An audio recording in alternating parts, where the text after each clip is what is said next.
Hello there. In this lesson, I'm going to show you how to enter and format text in an Excel spreadsheet.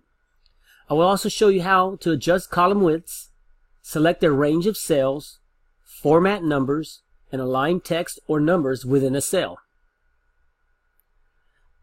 In this example here, I have a simple grading spreadsheet. You can notice here that we have students on the left here in text, and then we have assignments, totals, average, lowest grade, and highest grade. These right here we'll do in the next lesson. If you notice here that the texts are aligned left and the numbers are automatically aligned right. So if I wanted to add another name to the list, I can actually do that in this column here.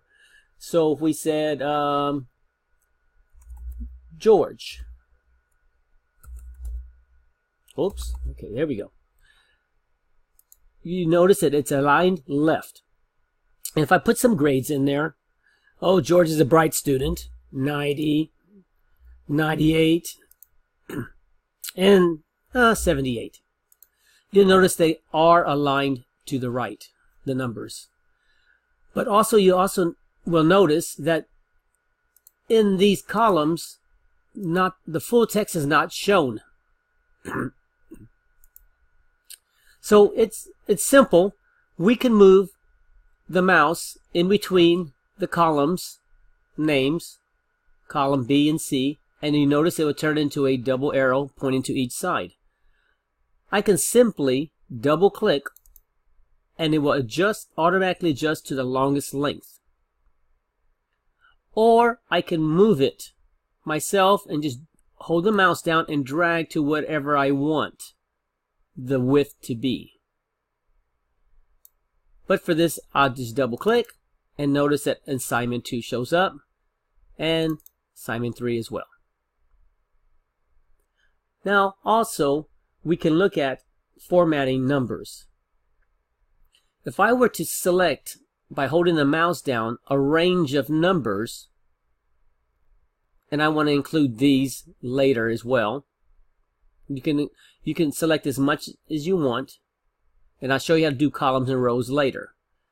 But if I did that, I can just select that, look up here in the toolbox in the home menu, and you'll see align left, center, align right. So if I wanted to center these numbers here, I can simply do that. And everything in the range would, when entered, will be centered. Same thing for the names as well. Now I can also do one more thing with these numbers. I can look at the home menu and notice that there are decimals. If I want to increase the decimals or decrease them, I can just click on these little buttons there.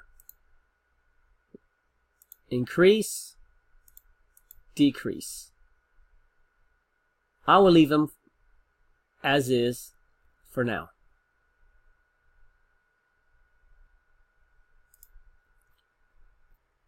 One last thing. If I want to make a correction in any numbers or any text, I can simply go to that cell and replace it. I do not have to go in and double click and delete it, or go up here on the formula bar and correct it. I can simply just click on there and correct the amount. We said George was an excellent student and he had a 98. That would correct that entry. See you in the next lesson.